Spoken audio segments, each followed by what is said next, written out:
দেশের অর্থনীতির মূল চালিকা শক্তি বলা হয় চট্টগ্রাম বন্দরকে।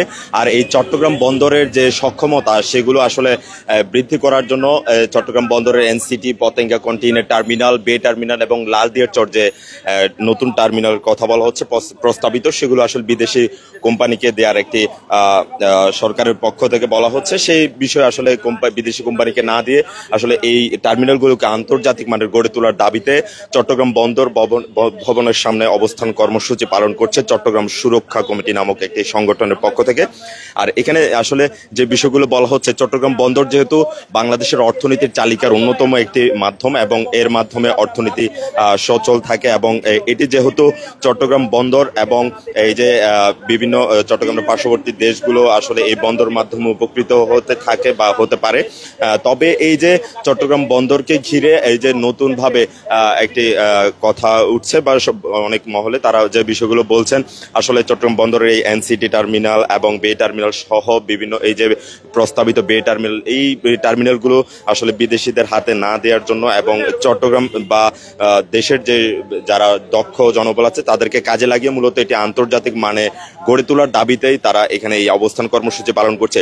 বলতে গেলে যেহেতু চট্টগ্রাম বাংলাদেশের অর্থনীতির চালিকা শক্তি হিসেবে কাজ করে এবং এনসিটি টার্মিনাল এবং পতেঙ্গা কন্টেইনার টার্মিনাল কিংবা বে টার্মিনাল প্রস্তাবিত যে লালদিয়ারচর টার্মিনাল আছে সেগুলোর মাধ্যমে আসলে সক্ষমতা যে বৃদ্ধি পাবে এবং সেটি যাতে আসলে চট্টগ্রাম বা বাংলাদেশের দক্ষ জনবলের মাধ্যমে এটি আসলে পরিচালনা করে, সেটি আসলে এখান থেকে বলা হচ্ছে। আমরা এখানকার একজনের সাথে কথা বলবো, একটু জানাবেন আপনাদের এই অবস্থান কর্মসূচিটা আসলে কি কারণে নতুন ভাবে সাজিয়ে তোলা হোক, কিন্তু যেটা আমাদের সক্ষমতা রয়েছে পরিচালনা, যেটাতে আমরা ভালো করছি সেটা কেন আমরা বিদেশিদেরকে দিয়ে দিব?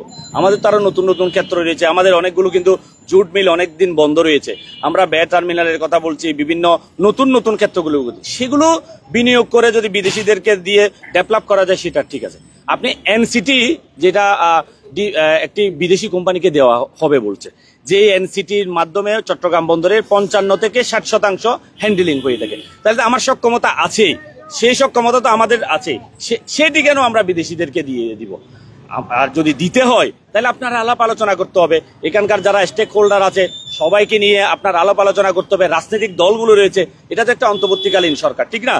এই যে জুলাইয়ের যে সহযোদ্ধা যে স্টেক হোল্ডার গুলো আছে, বিভিন্ন রাজনৈতিক দলগুলো আছে, তাদেরকে নিয়ে আপনি আলাপ আলোচনা করতে হবে আমরা কি করতে পারি, কিন্তু সেটি না করে হঠাৎ করে একটি ঘোষণা দিয়ে দেওয়া সেটি কিন্তু উচিত নয়। আমরা আবারও বলছি, আমরা বিদেশি বিনিয়োগ চাই, আমরা আমাদের দেশকে উন্নত করতে চাই, যেহেতু আমাদের যে প্রধান উপদেষ্টা উনি নোবেল জয়ী এবং অনেক বিশ্ববিখ্যাত একজন মানুষ, আমাদের চট্টগ্রামের গর্ব, আমাদের হাটাজারির গর্ব, আমরা চাই ওনার মাধ্যমে দেশটি ঢেলে সাজক, কিন্তু সেটি হতে হবে আলাপ আলোচনার মাধ্যমে, আলাপ আলোচনার বাইরে গিয়ে যেন সেটি না হয়। যদি বন্দরের যে এনসিটি ছাড়া অন্যান্য কিছু করা হোক। আর আরেকটি বিষয় আপনি দেখেন, ফেসিস্ট শেখ হাসিনা সরকার পতেঙ্গা যে টার্মিনাল সেটি কিন্তু কাকে দিয়েছে? সৌদি আরবের একটি কোম্পানিকে দিয়েছে। সেই সৌদি আরবের কোম্পানি আপনি পর্যালোচনা করেন যে সেটি দেওয়ার কারণে আমাদের কোনো লাভ হয়েছে কিনা। যদি লাভ না হয় তাহলে পূর্ববর্তী যেটা অতীতে হয়েছে সেখান থেকে আমাদের অভিজ্ঞতা নিয়ে আমরা এটাতে আছে। আর ফেসিস্ট সরকার যেটা দিকে এগিয়েছে আমরা কেন সেটাতে আগাবো? আমরা চাই যে আমাদের চট্টগ্রাম বন্দর হচ্ছে যে এই বাংলাদেশের অর্থনীতির হৃৎপিণ্ড, চট্টগ্রাম বাঁচলে বাংলাদেশ বাঁচে। সুতরাং চট্টগ্রামকে নিয়ে আমরা কোনো ষড়যন্ত্র সেটি চাই না। আরেকটি বিষয় দেখেন, বন্দর, যেখানে বন্দর বা বিভিন্ন টার্মিনালগুলো, এটার আশেপাশে কিন্তু নৌবাহিনী, বিমান বাহিনীর অনেকগুলো গুরুত্বপূর্ণ স্থাপনা রয়েছে। বিদেশি কোম্পানিদেরকে দিয়ে দিলে সেটার সত্যগুলো কি সেটা কিন্তু আমরা প্রকাশ, অনেক গতবার কিন্তু আমরা শেখ হাসিনা সরকার যেগুলো সৌদি আরবকে দিয়েছে কিন্তু প্রকাশ করে নাই, তাদের সাথে কি চুক্তি ছিল, কত বছরের ছিল, টার্ম এন্ড কন্ডিশন কি, সেগুলো বলে নাই। এখন আপনি যদি টার্ম এন্ড কন্ডিশন কত বছর সেগুলো যদি না জানেন, সেগুলো না জেনে যদি আপনি করে ফেলেন, তাহলে আমার মনে হয় এখানে আমরা নিরাপত্তা ঝুঁকিতেও পড়তে পারি। সেই বিষয়ে আমরা আজকে একটা এখানে হয়তো ক্ষুদ্রভাবে এটা দাবিটা আমরা শুরু করেছি, ইতিমধ্যে আমরা বিভিন্ন রাজনৈতিক দল কিন্তু এটার ব্যাপারে কথা বলা শুরু করে দিয়েছে।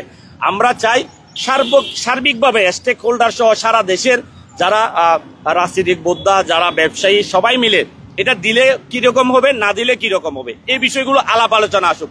আলাপ আলোচনার মধ্যেই তো একটা ভালো সিদ্ধান্ত হতে পারে। ধন্যবাদ। ধন্যবাদ।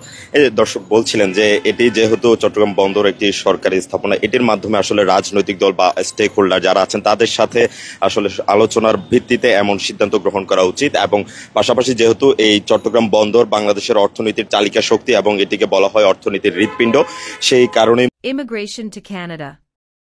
We provide the best quality service and solution for Canada immigration. Please visit our website and contact for details.